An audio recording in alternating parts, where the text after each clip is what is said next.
Con Davide Piroli, che ringraziamo per la disponibilità dopo la sconfitta del Y Sport Valdagno qui al Pala Ferrarin di Breganze per 8-3.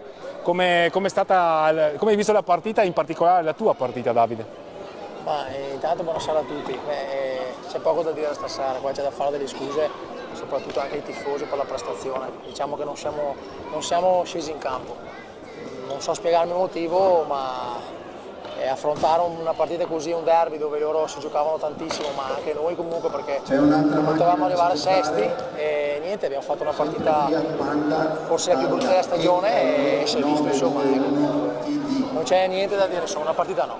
Ti abbiamo visto sfidare personalmente Mattia Verona molte volte, no? Andare alla conclusione, ti abbiamo visto praticamente rammaricarti delle parate veramente notevoli che ha eseguito il portiere rossonero. Sì, diciamo che stasera ha fatto la differenza, insomma, ha parato tantissimo, si sa, insomma, è un portiere validissimo e niente, già abbiamo fatto una partita un po' così, più lui ci ha messo le pezze, diciamo che ecco, è un po' la sarata che è andata così. Ecco. Avete l'impegno europeo alle viste e lo affrontate verosimilmente senza Giuliani, si è sentita la sua assenza secondo te?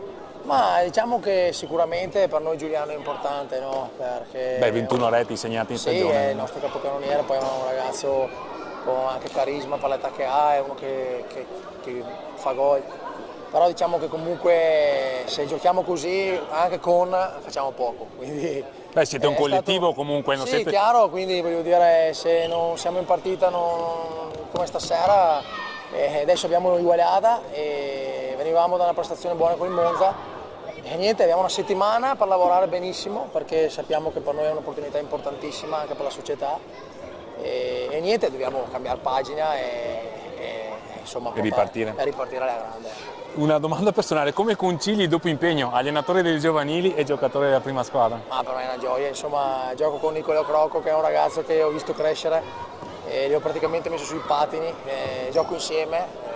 Vuol dire che io invecchio e i giovani vengono fuori perché ce ne sono di bravi e per me è un onore, insomma, alleno da tantissimi anni lì e sono contentissimo. Insomma. È assolutamente importante che il settore giovanile cresca, in particolare quello vicentino. Chiaro.